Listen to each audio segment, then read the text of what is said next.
5, 4, 3, 2, 1. Ladies and gentlemen and in-betweeners, on this week's On the Rocks, live from Home Edition, Quarantine and Chill, we continue celebrating Pride Month with Emmy-winning host, actor, and selfie queen, Jay Rodriguez, with American Idol alumni and Pride performer, David Hernandez, with my guest co-host, LATV's The Zoo personality, and what a personality, he has a few of them, Dennis Pastorizo.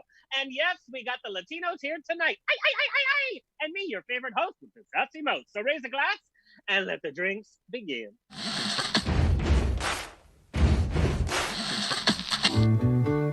Thank you for being Boulevard. Life is a banquet, and most poor suckers are starving to death. I'd like to propose a toast.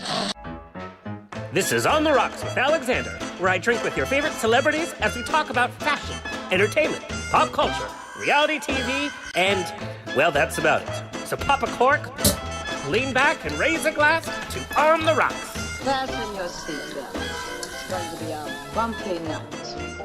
Lord help us. Buttons and bows and pantyhose On the Rocks podcast, a place where we're too glam to give a damn. Some of my gays are saying, I don't see color, I see people.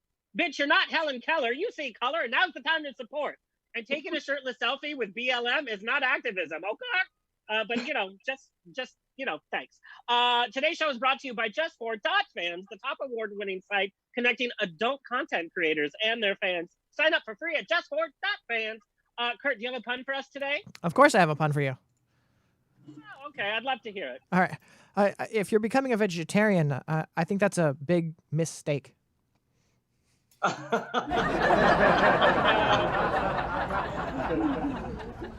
Is this missed steak? No, Kurt, sorry. Mm-hmm. Yeah. Kurt, I can never give up my meat. I'm sorry. No, I can't. I have broken up over somebody being a vegetarian. The show is brought to you by Straw Hut Media. You can watch and or listen to every one of our over 200 episodes on OnTheRocksRadioShow.com. New episodes are archived every Thursday. Hello to our listeners around the nation on iHeartRadio, Stitcher, TuneIn, Apple Podcasts, Google Play, Spotify, Pandora's podcast section. And if you want to watch the video, catch us on YouTube and on the Facebook pages of Now Trending, GET Magazine, I Love Gay LGBT, and of course on the Rocks Radio Show Facebook page, and streaming live on the Trending Now app and Gay Binge TV. We are now on the Roku channels of Out at .tv and Kingman Productions. 2 Roku channels you can catch us on. Subscribe to us on your favorite podcast player. Like us on Twitter and Instagram at On The Rocks On Air. Send me an email. Book me for a wedding, funeral, quinceañera, bris. I will zoom in. Info at OnTheRocksRadioShow.com. Send us your questions, comments, and nudes because I'm bored. All right, June 25th at 6 p.m. Pacific time, On The Rocks will be doing a very special Pride episode for an event called Our Pride for Here TV and ourpride.org, featuring a slew of our past LGBT guests, including RuPaul's Mayhem Miller and Honey Davenport, Luciana, Jay Rodriguez, Emmy nominee Scott Schofield, and more. Tune in at ourpride.org. It's free and it's fabulous. And they asked me to do the whole show, special edition just for them. But catch the new issue of Metrosource National Magazine with my interviews. I actually can read and write, yes. My interviews in this one are with Leslie Jordan, pop star Luciana, and the band Betty. Woo! All right, let me introduce my guest co-host today, who's going to keep me in track. TV host and journalist Dennis Pastorizo continues reaching great heights with his career in both English and Spanish and Grindr in the U.S. thanks to his national TV talk show, The Zoo, airing Monday to Thursday on LATV. He was born in New Jersey. And is of Colombian origins. He attended Syracuse University, and this smarty got a BA in TV, radio, and film. And after graduating, he moved to Miami, increasing his fan base and his presence and his Grindr likes to penetrate the Latin entertainment. I didn't know he was a top. And later to LA, which we know and love him. He has been literally everywhere, interviewing Jennifer Lopez, Kim Kardashian, Antonio Banderas, just to name a very few, positioning himself as one of the most prominent and promising entertainment figures in both the Latin and general entertainment industries. You have to see his red carpet interviews. He thinks outside the box. And through his accomplishments, he has garnered international visibility as a journalist and role model in the LGBT and Latino communities. Couldn't think of anybody better to sit and drink with us for a little bit. Please welcome Dennis. Yay! Oh my goodness, I love that applause, that cheering on that crowd. I don't know where they're at. They're probably all at home right now. Yes. Girl, so you, like me, you're used to being like out in the field. You're used to doing the red carpets, the events, the premieres, posting on Instagram like a tornado. What have you been doing with yourself during quarantine? Because I know in the mornings, I'm like, I need to post something. And I'm like, what am I going to post? Toast again? Oh my goodness. Let me tell you something. Well, first of all, thank you for letting me join you today. I love this. Happy Pride. Yes. Cheers to that. For me, I go out, or I used to go out so much before that I never had time for my home. Like, I'm telling you, I have so much here at home, and I've become a happy homemaker. Like, I organize this place, I cook, I clean. I think the pandemic is getting me ready for a husband. Well, I wish I could say that. I have tried cooking. Postmates has been my friend. And then they send you a picture of your Postmates, and sometimes they're so cute. You want to give them a little tip or a review and say, come back. I'll order dessert. So today we are in the middle of Pride, but we're also in the middle of this huge social and economic fury. We have a very interesting perspective. We are Latino, we are LGBT, we're also in the entertainment industry. And I want to know, you're very sassy, but you're also heavily in the Latin community. Did you ever have to fight the networks to kind of gain a voice and let them be you? We know Latinos can be a little machismo-y. You know what? I've never felt like that. I mean, I've primarily worked with Latino networks. Either they're owned by Latinos or they came. I'm not going to lie. I mean, being a gay man and being as flamboyant and perhaps as effeminate as I am, do I feel intimidated? Of course I do, because you just don't know, what you're walking into literally when you go into a new workplace. I think, if anything, some of my counterparts may have felt that way when working in the English language market. But I hear a lot about lack of opportunities for minorities and whatnot, and I know that it exists. Don't get me wrong. It's not like I'm turning a blind eye to it. But I kind of feel like perhaps when I entered the industry, or as in my state right now in the industry, I kind of feel like I haven't really experienced that as much. I don't know if that's unfortunate or fortunate, because, maybe I can't empathize as much with people who have gone through those struggles as much. Yeah, but hopefully it's a glimpse as to what's happening in today's culture. Plus, and I think people with our personalities, we use our humor. We know how to use our humor and our personality to gain trust. When you're doing a red carpet interview or you're doing a celebrity interview, you have to get their trust in like 3 or 4 seconds. Otherwise, the whole interview is ruined. And so I think maybe we're using our comedy and our personality to kind of set people at ease. We're coming from a joyful place. I agree. The one thing that I will say is, people have been very vocal about everything that's going on right now in the world on their social media. And I think that social media is a very strong and useful platform. But at the same time, what you just mentioned, us being so joyful, coming from a place of happiness, of bringing people enlightenment, I think when I create content for social media, I also it's not that I want to ignore what's going on, but I want to create content that will help people escape from their reality to a certain extent, and it's a bit of escapism. I get depressed making dark content. I just don't like it.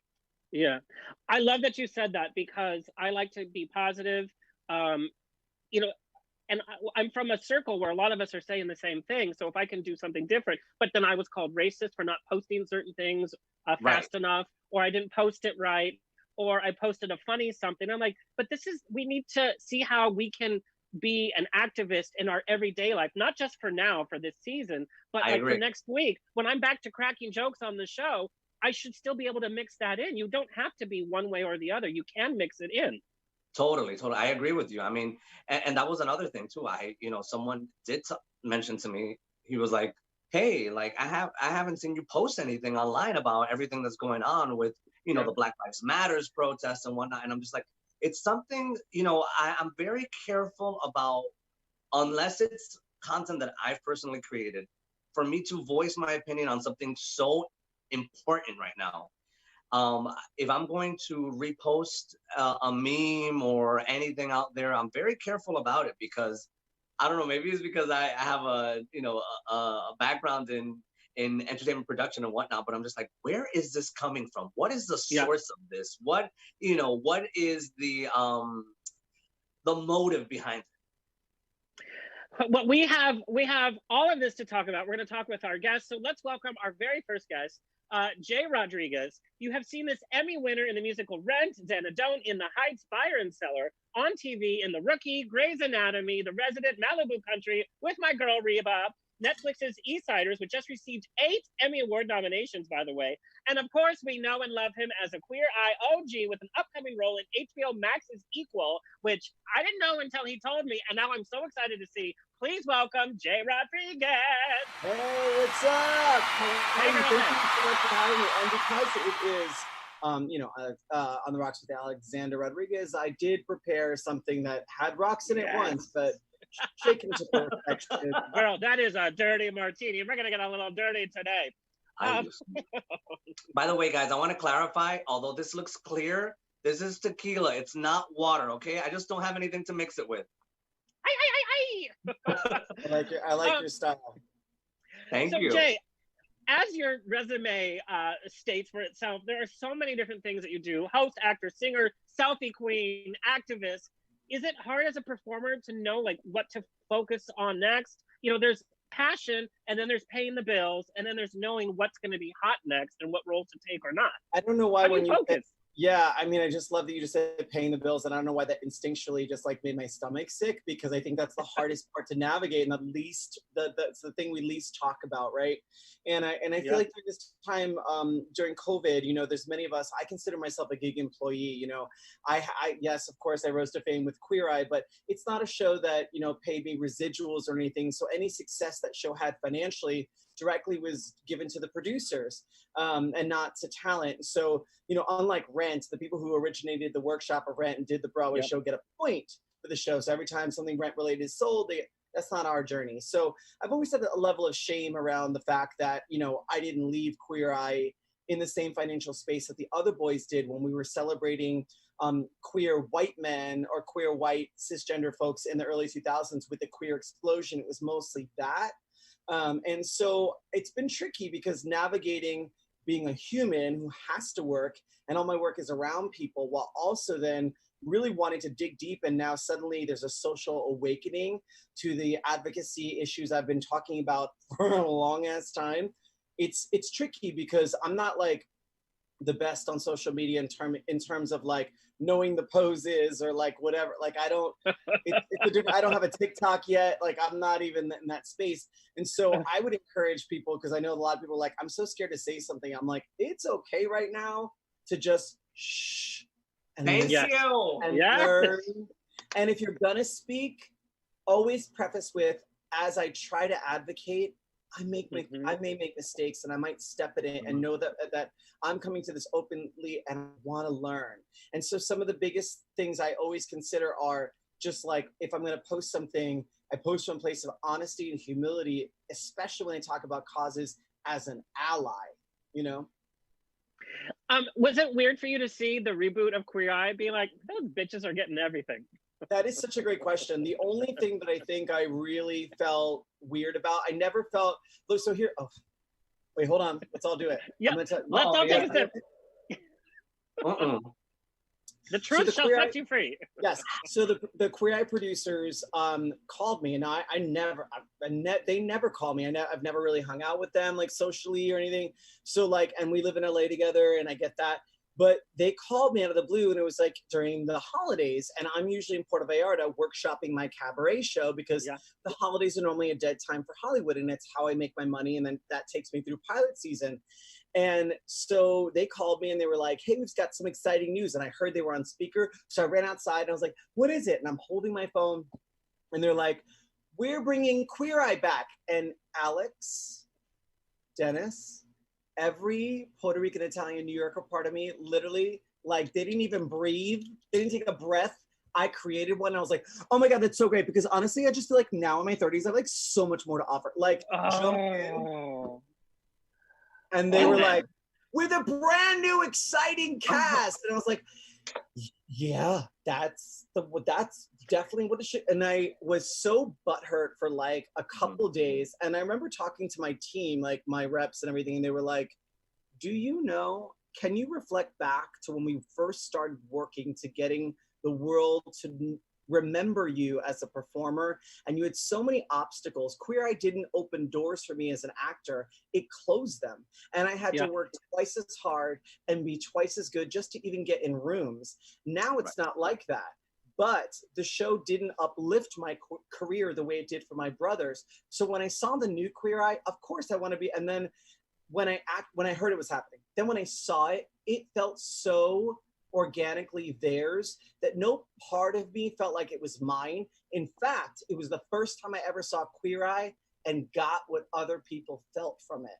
And I was like, oh, that's why people like it. I was able to remove my experience and watch as fans.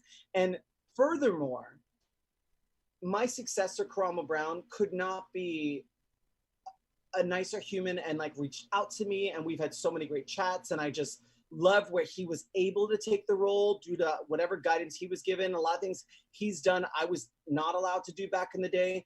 And with his social worker background, perfect. And I'd like to specifically thank Tan France.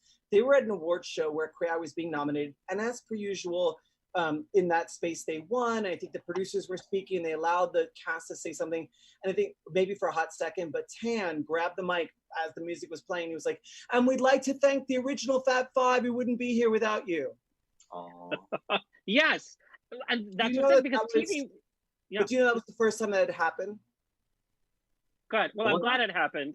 And then you guys played Celebrity Family Feud against each other, which was such a hoot to see, by the way. Yeah, and by the way, it's going to be airing again this weekend. So I love it. ABC. So they're doing then Encore, which is shocking because it just aired 3 weeks ago, but maybe in light of the Supreme Court ruling. Also, the protests were just starting, and I'm so hoping that everyone marched with us. But it didn't air here in Los Angeles, so people only able to watch on streaming or on demand or Hulu. And so I'm glad it's airing this week. But being a part of Queer Eye, I learned a valuable lesson about learning how to take up space and that being a good thing.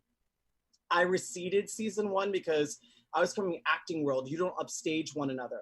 But in reality, certainly, you know, the wild, wild west that Queer Eye was, I didn't learn that yet. And so I went into Family Feud determined to make $25,000 for Trevor Project. And I wasn't going to leave unless that happened. And I knew I didn't have it. I knew all them other bitches on that stage had it, but I didn't have that kind of coin. How was doing Family Feud? I mean, it's one of my favorite game shows, and I love C. Let me Harvey give you as the a tea. host and just Okay, being in that I'm gonna give more lighting. Hold on one second. So the real tea is that they keep you in like a dressing room area, and I love my publicists. They're fantastic. They have always been to Heather, like all my great team, they were there, and they brought me Heather, Rebecca, and all of them brought me a bottle of vodka, and I was like, bitch, we haven't drank. So I had 2 drinks in me. Okay. And what's so cool about that's baby play for you. Yeah, they keep you set like by yourselves. Like, well, we were around each other, but then they whisk you into this private room as the show previous before you, because they shoot them all in like a couple of days. Yeah. So then the producers come in for 5 minutes, give you the legal rooms with the lawyer there, and you have to say you understand how to play the game, and that's it. And then they whisk you in. They take your they do your pose, for when the thing's gonna come out, and then that's it. Like there's no like instruction. Like they taught you in those 5 minutes, and if you don't know, you don't know. And so you have to be really quick. And I knew that like on the original first season or 2, my biggest lesson from Carson, who I know for a lot of people, Steve kept saying, you're too much. Here's the thing. Carson came into, in my opinion, Queer Eye as this young man who had been called queer as a derogatory word. And here he was being celebrated on Queer Eye as positive. And he did something profound and powerful for marginalized groups. He took up space. And as an actor, as a brown, like cis male who like is especially every now and again, like somewhat femme presenting, I like glitter, I like makeup, I play with that whole vibe. I've always been that way. there was shame in me taking up space sometimes when I wasn't invited to, and I wasn't going to have that this time. So this family feud, I went in and I took up space. There was things I wanted to say. One, namely, thank you for having different kinds of families on here, because as a kid, I would have loved to have seen my kind of family or see myself reflected. Thank you. That made the cut. And then at the end, when I won for the OG teams, which by the way, I got 3 wrong in the actual round, but I can't believe they let me do it. But Kyan and I were like, y'all bitches like more famous than us. We gonna blow. So we did it. But I said at the end, they're like, he's like, you got the #1 answer on the board in every category. How'd you do that? I was like, honestly, Steve, you divided us into 2 teams, but there's really just one team here, and that's the Fab 10. I love that. And you know what I really liked was seeing somebody like Steve Harvey. Steve Harvey is very prevalent in the Black culture. They look to him, and to see somebody like him, who's not known to, behind the scenes to be like the most easygoing and open, to see him have such a naturally good time with you guys, I think was such a great indicator to mainstream audiences. And I don't know if you caught the episode of Drag Race that just aired Sunday, but he even of course I did. He reflected on how much growth he's had as a human. And while people were like, was he ragging on you? I was like, no, boo-boo. I set him up at the end. If you saw when I did my whole thing, he was talking about, all right, we in the second inning, and I made a funny sports joke. And then oh my God, yes, I saw that. Forcing him to like, quote unquote, gay it up for me to understand. Now, 20 years ago, I would have said that was whatever. But now I literally comedically teed him up to kind of have a moment with him that was playing on something I was comfortable playing with someone that I know is an ally, someone I know who, like, when it comes down to it, he really will fight for our rights. And so while we have this incredible Black Lives Matter moment happening, finally a social awakening to these issues, I'm so proud of Los Angeles for doing all Black Lives Matter, because we all know that within our LGBTQ plus community, the most threatened individuals are Black trans women who have a life expectancy of 35 years old. And so as allies, as people that we are not trans, we are not Black women, we don't know what that experience is. But because we have a level of privilege, we got microphones here and we're doing a show, it's so important to use that time to elevate that. And I'm proud that sometimes in religious culture, especially in Latinx or the Black community, we're raised religiously, where being LGBTQ plus is not allowed. And so sometimes the Black Lives Matter movement felt like only some Black lives. Yeah. And so I'm so proud of seeing, here's the coolest thing about this Pride that happened on Sunday, Pride March, Solidarity, all Black Lives Matter. I couldn't see any police. I saw no corporations, no banners saying anything about like anything promoting products. It wasn't political. Elevating the social justice issues that we all were fighting. I have never seen that. I'm going to be 41 on Monday. I've never seen that in my life. Thank you. But I've never seen that. And it was so, I was like, every Pride should begin with a organization, none of the big brands that come in. No logos, no, yes. I love that. Yes, if you can't put yourself out for a 3-mile walk in the horrible heat, shouting the things that we still need to fight for, we need to honor, in my opinion, and remember that Pride started as a riot. And we each year always have issues legally that are impacting us in our community. And that would be a great way to lead into WeHo Pride, for us to, the more it gets in your body, the more real the experience is. It's far beyond the glitter and the rainbows. There are people that are being attacked, and our rights are being stripped away. And if we stay silent and we're not aware, we're part of the problem. Well, and here's the thing, even the word Pride, we say, oh, it's this year's Pride. That's not the titles of the very first Prides. It was called Gay Freedom Marches, and it was marches, and it was coming together, but it was protest. We only came up with the. Have you ever had to tell Pride organizers that? Because I've worked for several straight Pride organizers who brought me in that were like, like that didn't know that piece of it, because they were brought in as a company hired to just put on a thing, and they just did their put on a show. Yep. So I love that. We're going to take a quick break, and when we come back, we have a lot more to talk about. Whoa. And we're back. Okay, so Jay, I need to know, like, what kind of kid were you? Were you like a theater kid? Were you like the popular kid? You're gonna be so shocked. Okay, I have to know. I was so quiet that one time I was in the backseat of my mom's car on a long drive, and so she's driving. This is how she's driving. She sees my shadow. Ah! She forgot I was there. Like, oh my gosh. I'm still very observant. Like, I pay attention to like the way when someone says something, how it impacts the group and who felt what about, like, I am very observant. So I'm pretty shy. Like, I don't like being the center of attention unless I'm being paid and that's my job to be that way. Generally speaking, I recede. If you go to see me in nightlife and I'm not working or anything, I'm in the corner with friends having like thoughtful conversations.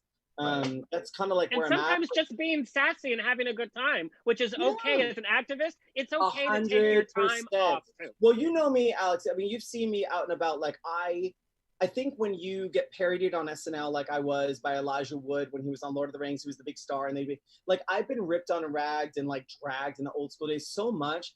I have no shame in my game. I'm unapologetically me, and while that might be like take me off the like the sexy whatever, I don't care.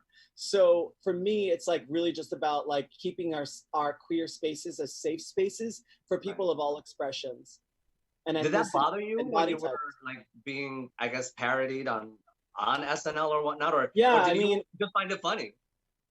So it was definitely funny, but I think having listen, here's the thing. I was a replacement. The Queer Eye team was built from the pilot, which was shot 2 years before the Bravo pickup. And then they hired someone to do the Bravo show, and they had him for 2 episodes, and that's 3 episodes of Queer Eye already. I don't even remember him. I don't even remember you. Because I was on the opening credits. I came in sequentially in the 3rd episode they shot for Bravo, but then they aired me first, and they put them in later as guest culture guy. Oh. I'm turning on a light. Hold on. Go ahead, listen. But I love, Jay, that you're just so honest about, like, you're honest that when you got the call for the reboot, like, you're all excited, and then you're like, oh, you're honest about, like this. You're very honest about the industry, which is so refreshing. And I know, Dennis, you and I have had many, like, oh, great idea, let's do it with somebody else, or, hey, this didn't quite work out, you put all this time and energy.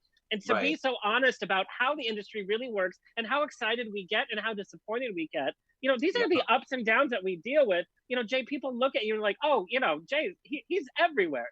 But I want you to share, especially because we are celebrating Pride season. You know, there's a lot of smoke and mirrors.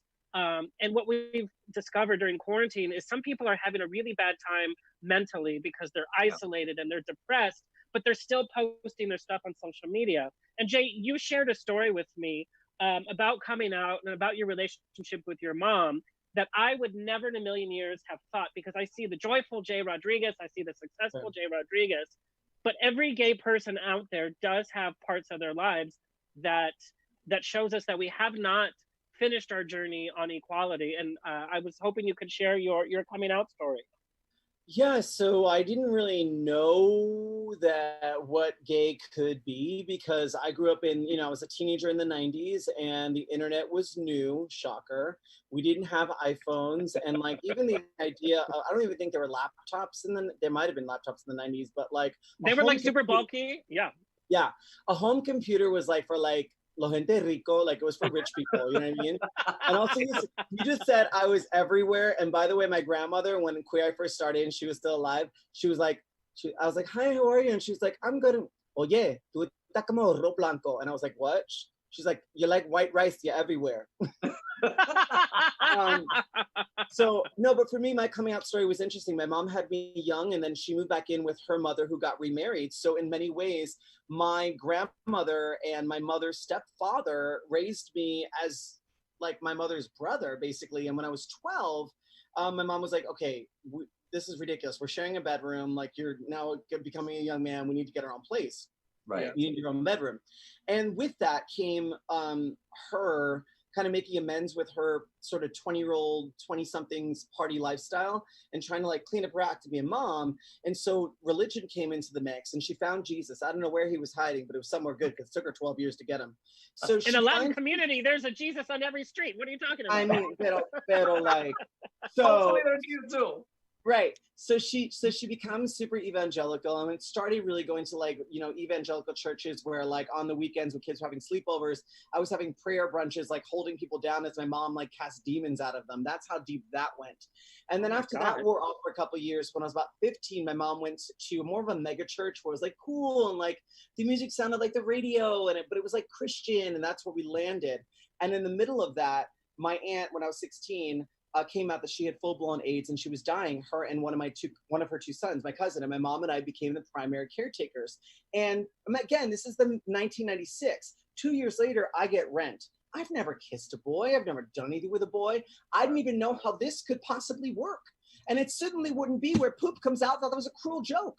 So in my mind, there actually wasn't a way to really understand what the feelings I was having, what they actually tangibly would even be.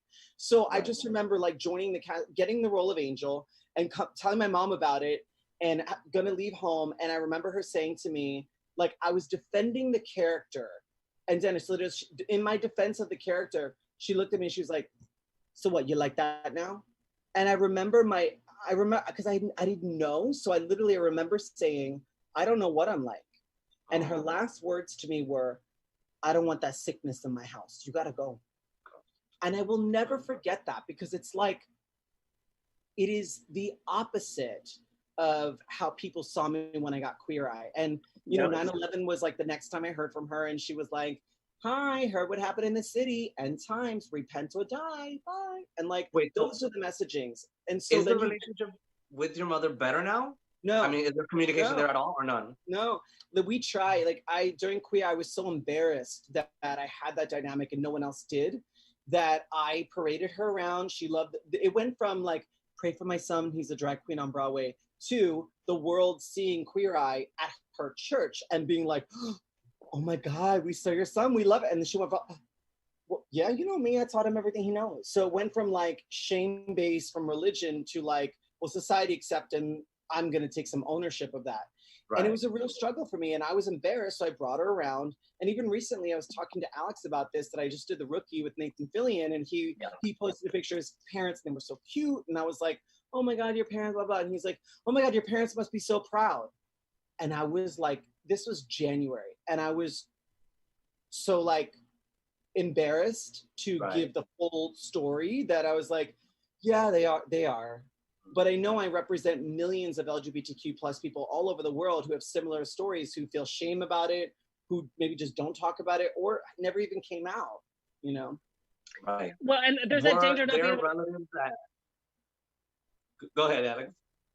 No, you know, there's that danger. I came out super late in life. And for me, like you, I didn't know what I was. For me, it wasn't a sexual awakening first. I didn't look at a guy and be like, oh, I want to do that. It was an emotional connection. And I went to Catholic school and our sex ed were these blocks. And the teacher said, you see how the male and the female block works together? The puzzle blocks don't fit any other way. So just like you, I'm like, so what are we supposed to do? Like hold hands and watch Little House on the Prairie? Like, I just didn't know.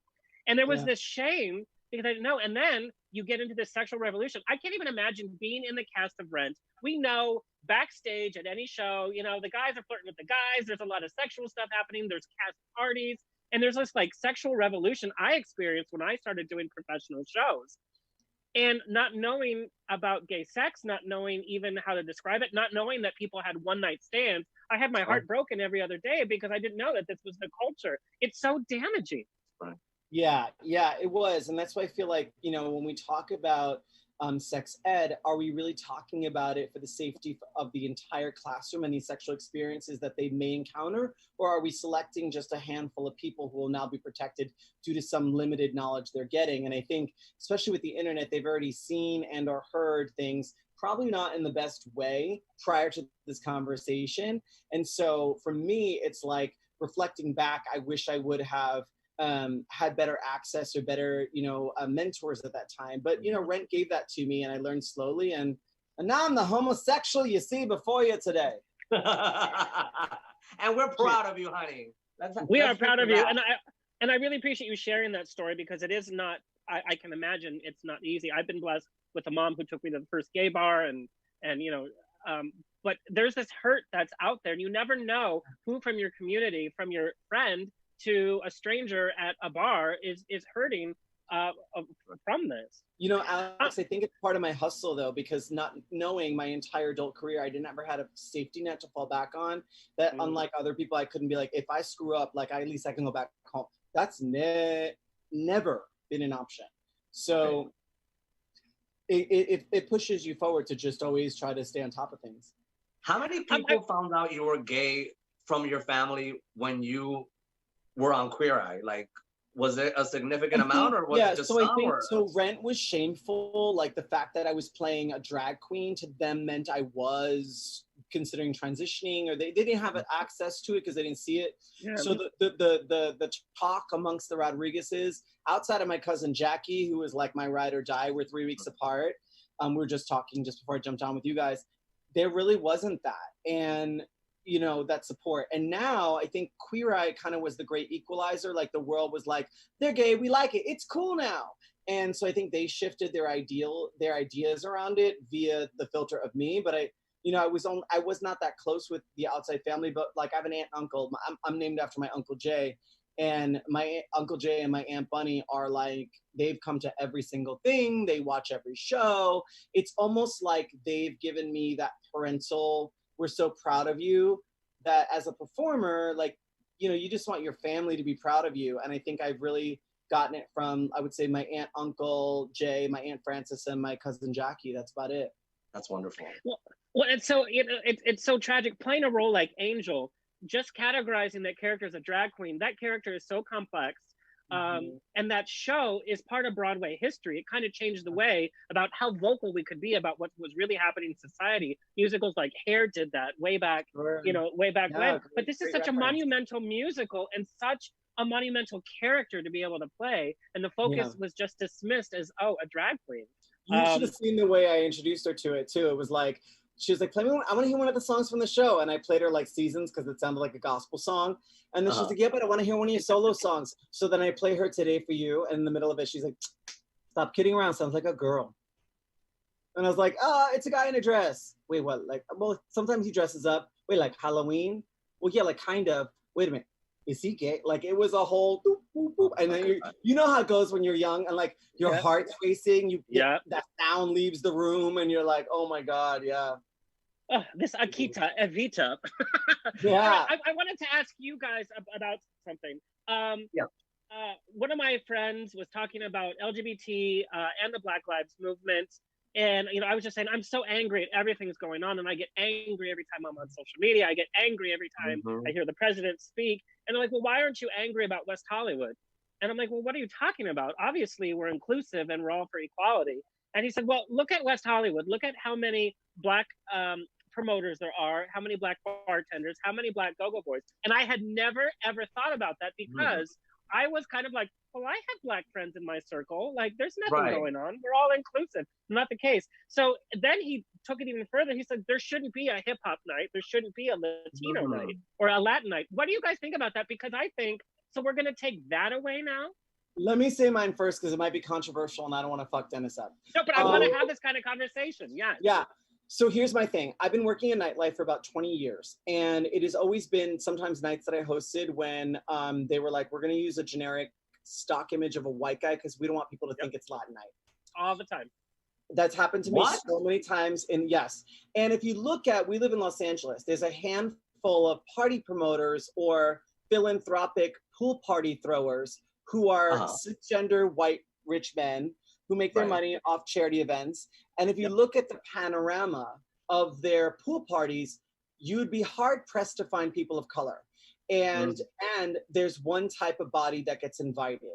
And if you look at the way we are marketed and the way we elevate certain kinds of folks within the LGBTQ plus community, if you're invited to one of those parties, which I have been, you fall under 3 categories, and I'm generalizing. You are either wealthy, you are either ripped for the gods or you have a little glitter to your name, like you're some kind of celebrity. And guess what? We find each other and we're like, you doing okay? I always feel uncomfortable. My best friend happens to look like Prince Charming, and that's like, you know, he'll hang out with everyone, but like he'll invite me to things. And I'm like, I'm not going. I don't feel seen in those spaces. I don't feel comfortable being myself in those spaces.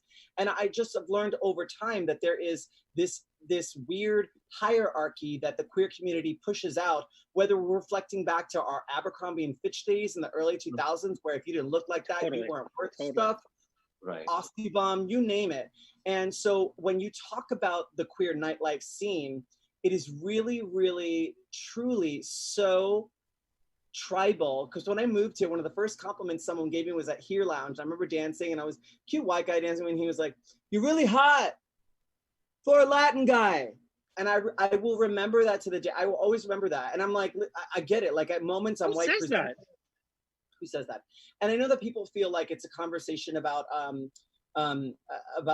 you know, being sexually racist and all that stuff. But the greater picture is, if you unpack that and keep going down the list as to why a certain demographic is unattractive to you, you end up boiling down to the basic core issues, is that we're celebrating one type of person and one type of person only. And I don't like the places that are like, yeah, but we got one, or we got blah, blah, blah. It's really about, are you? And I had a night before the pandemic where I literally would wear glitter and play with gender. And being a Latinx man myself, I literally was like, I want this to be an inclusive space. And if I can add on to that one final thought, and I'm gonna shut up. There's parties now, private circuit parties, that make you sign a waiver that you're not going to body shame, you're not going to say racist comments. And the fact that we even need to have that should highlight that there is an existing problem that many people of color have felt for a long time, and only a few people are addressing this. And by the way, just because people click on that before they get their Eventbrite ticket does not mean that it still exists when people go there. Of course. You know, so that's my feeling on it. Alex, I forgot the question. We delved so deep, honey. Can you repeat? But is it like the idea of like, is there racism within the queer community, and specifically? Totally. But, or like, should we have Latin night, or should we just take that away? Are we celebrating Latinos? If it's like Latin music and you're going there to feel like, I want to hear like all Latin music all night, or I want to hear all hip hop all night. But people are saying that that's racist though. I don't think it's racist though. I mean, it's like I love Latin music, and like I mean, I get it. I mean, you could throw in a little Latin song here and there, but like Jay said, if you just want to hear or enjoy Latin music like the whole night long, I'm not against it. But I'm not a circuit party guy, so I wouldn't probably go to a night that was all circuit music. That wouldn't be my vibe. But I also like know that some people want to hear like trap music all night, and they want to hear salsa. They want to hear that music. The idea for me is that for instance, okay, Dennis, Alex, how many times have you walked past Rage and your friend is bartending or there's something, and you try to bring people in, and they're like, oh, we can't go in there, it's like blah, blah, blah night. And you're like, yeah. What'd you say? I haven't had that issue, but I don't know. I haven't had that issue. I've had that issue. Or like it's Game Boy night at Rage, and we know that that's usually Asian influences. And then you have the people that are on the outskirts that's their fetish, and you can totally see that. And also there's a big distinction between, I don't want someone fetishizing me. I can't tell you the number, and this is a little graphic, but I think it's still safe for radio and plays to this. There are people who really seek out Latinx men for certain characteristics they assume they're going to have, and I'm sure every marginalized community has that. But like for me, it would be, I am circumcised, and some people will only seek out a Latin man because they fetishize the idea of an uncircumcised person. And having someone say that with disappointment, like, oh, you're circumcised? Like it's you know, that has come up more times than I care to even admit, you know, that I'm like, wow. That's 100% correct. I can't tell you how many like messages on Grindr, they don't say hello, they don't say good morning. They're like, hey, Poppy. Number one, I've never been a Poppy in my life. Hey, Poppy, you uncut? And I'm like, wait, are we talking about coupons? Like, and they just assume because you're Beige, you speak Spanish. Yeah. Although going to a big Spanish monologue, and I'm like, wait, what? I speak Spanish like J-Lo before Mark Anthony. It's not going to work. Oh my gosh. Okay, you guys, so we're all, you know, kind of out there. Dennis, your TV show. Jay, of course, we know. So I have to talk about like social apps, like Grindr, the Scruffs, whatever. I'm sure it's happened to you where people are like, oh yeah, I recognize you from there or that. Are you guys like nervous at all about engaging that, or should we be able to embrace our sexuality and still be a public figure? Just because we're on TV or on the radio doesn't mean we don't like to have sex. Dennis, turn it over to you. Oh, well, you know what? I have been recognized on some of those apps. Not like all the time, but like once or twice I have been. And to be honest with you, it does scare me because I know that like there's always that fear of booking a job with a very family-friendly company and like being associated with something too sexual, like a grinder or like a porn site or whatever, something too adult, to the point where you can get, I guess, roadblocked in the industry. And I'm just like, oh my goodness, it's just like, you want to play Did it you see that this whole moment is sponsored by Just for Fans? Did you know? I know. Hey, Austin Wolf. He's a cutie, I'm not gonna lie. But I've known him since known him since I lived in New York years ago. Oh wow, okay. But what was I saying? About like being blacklisted because of that. Well, if I can reflect back, I remember when I was doing Broadway Bears, at the same time I was shooting the Dance Moms reunion for Lifetime, and I saw that. Oh my God. And they asked me to take the pictures that were salacious of like me in a thong down, because you have pictures of yourself in a thong on Instagram. Yeah, I'll DM you. And so Just Google it, Dennis. And so I get that. But I think once Ellen started referencing it, and we know the way straight people use Tinder, right, as readily as gay folks can use Grindr. And for me, like my arousal is so emotionally linked. Like I need you to get to know me, so I'm always like going to meet you up for a coffee date first. And every picture I've ever seen someone that might be somewhat salacious, I stand by it. It was a fucking good picture. Ooh, my first. No, that's fine. And you know, the people booking you, Dennis, for those family friendly whatever, the people booking you are on Grindr, on Tinder. They're hooking up too. It's such I will also say that is fully true, and I know many of them, and I'm like, you just sent me this email. I see you. You're 360 feet away. So. Oh Jesus! I don't feel like I'm at a point in my career where I can, just do whatever I want and not really be held accountable for it. I do it carefully. I feel like I will send pictures that you can't, you know what I mean? And also, like, I'm not in the space of my life where I feel like, look, I'm a man of a certain age, but I also feel like I'm in a space of my life where I feel like I know where society is, and if the first lady can have fully nude pictures and still occupy the White House, and Kim Kardashian could have started her career with a sex tape and get the cover of Vogue, that I will push back with that. And that's where I'm at, and I get where you're at. And trust me, it's been used against me, I think, theoretically. I've never had it overtly. But I feel like there's probably a healthy balance while having an online dating app presence and not necessarily saying, open for business, don't care who. Right. You worded that so well, by the way, Jay. I can't even tell you because I know what you're talking about. Okay, Jay, we're going to play a little rapid fire. Are you ready? Yes. Okay. Kiss, marry, kill. Any three from your OG cast of Queer Eye. Ooh. Okay, I would kiss Kyan because we've never kissed, and I think that was going to happen my first day, and it didn't happen. Ooh. I would marry Tom because he's the most fun, I think, out of all of us, and the most resourceful. Yeah. Like, you could put him in the middle of the woods and he would, like, make a house. And then I'd probably kill Ted because, let's face it, he's so old, when he comes, dust comes out. No, I did not create that joke. One of the boys on Queer I did years ago, so I'm repeating. Okay. Craziest onstage mishap? I was doing Rent, and then it was the big the Christmas bells number where I buy the coat, and it's right before Maureen's performance, and the snow's coming down, and I'm buying him a coat, and he has a one, and he's like, it's too much, and I'm like, oh, stop it, kiss me, it's beginning to snow. And we run around behind the sculpture, which is an actual sculpture that is not smoothed out or buffed. You can scratch yourself, you can cut yourself.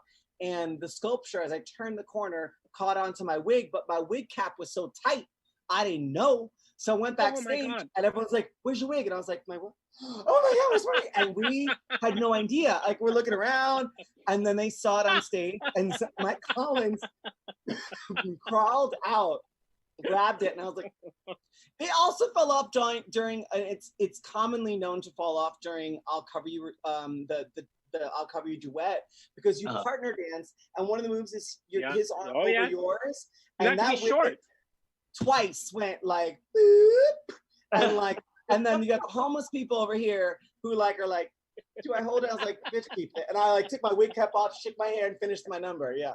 Wow. Nene Leakes has the same problem. Okay. What is your worst, most awkward celebrity meeting? Oh God. I mean, I met JLo a bunch of times, but there was like one time where I got really tongue-tied. I mean, we'd met and she was like a big fan, and she came up to me at Celebrity Poker Showdown when she was with Ben Affleck, and then I saw her like 2 months later on Lincoln Road. It was like December, it was like New Year's Eve, and they closed Lucky Denim, and I was like, why'd they lock me in here? And Jennifer walks in, she's like, hi, what are you doing? I was like, what's up, what are you doing? Are we locked in here? She's like, yeah, there's people outside. I was like, oh, got it.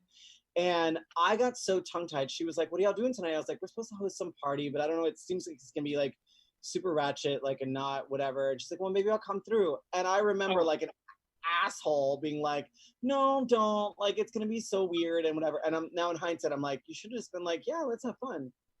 Yeah, I thought you were gonna say that it was her party, and I was gonna be like, ah. I wish. Right. I mean, I have a yacht story with her and Mark Anthony, but yeah. You know, Oh, as I want we to do. hear it. It's my I biggest wanna hear celebrity it. story. Went to go. So I have to hear. Scott Barnes is Jennifer Lopez's makeup artist, or he has been Yep. for many years, on and off, Right. whatever. And Yep. so me, Candace Kane, and Mark Nelson. Mark Nelson's a party promoter in New York. Knew Scott, and Scott was like, hey, I have extra Mark Anthony tickets at Madison Square Garden. Now, I'm a huge Mark Anthony fan, Puerto Rican kid, grew up listening to his music. Yep. And so I wanted to go. And we went, said hi to Jennifer, who was in like an Oscar gown, head to toe, before the show, and Mark was there. And if my memory serves me correctly, she was like, hey, so, you know, Mark's gonna ask which one of the two songs that we duet on we should do tonight, but I feel like it should be both because it's, you know, New York, we're both from here. And so Mark comes up and he's like, this is from my memory, which is a little foggy, but basically he was like, which one of the two songs? And she was like, well, they were saying, and he was like, mommy, please be serious, it's my show. And so they did one duet. It was powerful and great and amazing. And after the show, we went back to the green room. There was under 10 people. And, you know, like, we hung out with them, but they were like newlyweds and kissing and canoodling on the couch next to me. So it was like Mark, Jennifer, and me, and then Candace on a like club chair. And I was like, we should, I'm looking at her, I'm like, we should go. Like, it felt like we were intruding. And then I was like, well, thank you so much, we're gonna go. And then he was like, oh, Papa, you hungry? Let's go eat, we're gonna go eat. And he gives us an address. We take it like a cab to this address. It's on the pier. And we see we're like looking around, we're like, where's the restaurant? And we see a yacht and some people waving us. So we go to the yacht. There's like, literally on the ship, there were probably under 12 people. And it was like a private yacht that some fans or friends of theirs had. And we had like Cristal and pizza from Mark's favorite place. And he had Heineken's, and then Jennifer doesn't drink. And we just like, it was like a normal hangout with normal human beings, which was a great equalizer because it taught me no matter how much your platform is, sometimes it's okay to just have Heineken's and pizza and dock by the Statue of Liberty on someone else's yacht. Well, I mean, It just never happened to me ever again. So, All right, blue-collar Jay, worker food, but not in a blue-collar worker environment. right. Jay, tell everybody where they can find you, follow you. It's just at JAI on all social media. So you can find me on the Facebook. It's got the blue check mark. It's on the Instagrams. I'm on the Twitter and of course Snapchat as well. Please, I don't even know how to. Snapchat's been such a waste for me because I'm like, I don't know. If you're Snapchatters, chat into me. Is that weird? Slide into his DMs is what he's saying. Sure. Birthday gifts all the way around. Woohoo! All right, Poppy. DM me those pics, Jay, okay? Don't forget. I'm going to, Dennis, right now. Thank you, Bobby. Jay, it was such a pleasure speaking with you. Happy Pride. Thank you for everything that you do. And, Thank you for you guys taking the time to have me on. I appreciate it. All right, Thank love you you. very We'll much. see you soon. Love you too. See you soon. All Bye. right, bye. All right, we're going to take a quick break. When we come back, we have American Idol alumnus David Hernandez. Hey, Dios mío. Adios mío. Okay, Yeah. and we're back. All right. Our next guest, David Hernandez, gained national attention with his powerful voice and affable personality as an American Idol finalist. In addition to American Idol, he has showcased his talents on The Ellen Show, The Today Show, MTV's TRL, Extra, Entertainment Tonight, Access Hollywood, Teen Choice Awards, TV Guide's Sexiest Stars. Yes! Idol Tonight, Idol Gives Back, and Fox TV. He was invited to sing at the inaugural kickoff celebration ball for our very last president, Barack Obama, performing alongside Jamie Foxx, John Legend, Maroon 5, along with event host Jessica Alba, and of course, TV producer Norman Lear. Since then, he has shared the stage with Bryan Adams, Donna Summer, Taylor Dayne, Taya Austin, and Cece Peniston, just to name a few. His hit single Beautiful reached the top 100 of the Billboard dance charts, while his musical video was a viral sensation. Recently released his latest single and music video that we're going to take a peek at, Sorry, and hosts a live, no, I'm not sorry we're showing it, I'm just saying the name is Sorry. And he hosts a live stream every Saturday, 8 p.m. Pacific time, 11 p.m. Eastern time on Facebook and Instagram during the quarantine. In addition, he has teamed up with one of my favorite people and an On the Rocks constant American Idol finalist, Effie Passero, and together they create a powerful duo named Second Hour. The current single music video, What I See, is available now. Please welcome David Hernandez. Oh my God, that was quite the intro. Oh God! Well, because you've done everything. So I want to know. While Thanks. like most of us are gaining weight and not staying fit during quarantine, look at your guns. Oh my God, no, listen, these have gotten bigger because this has gotten also bigger. Trust me. That's why the angle of the camera is where it is. Glasses throughout this whole thing, but I'm just gonna put these on right now together. But can you show out those guns with just one more time, please? Boom, boom, boom. Yeah. But that's the only thing that is muscle on my body right now. I've had a lot of time to have snacks, and salt and carbs are like my favorite things in this entire world. What's your favorite snack during quarantine? What's my favorite food during quarantine? Yeah, like your favorite snack. I'm like a salty, like I love salty stuff. So I love pickles and sunflower seeds. I know that's crazy. Like a lot of people are like, what? Don't you like chocolate cake? No, not at all. I love salty anything. Pickles are like my weakness, and pickle juice. It's crazy. Are you pregnant? Maybe. I might be. I don't know. But that would be immaculate conception because there ain't nothing going on. He's on that Snooki diet. What's that? David, I have to know. He's on the Snooki diet. She loves pickles, right? Yes, the Snooki diet. Yes, 100%. Who doesn't love a good quarantine pickle? Anyway, so you know what happens after the American Idol bubble? It's so funny. It's so many years ago. Yet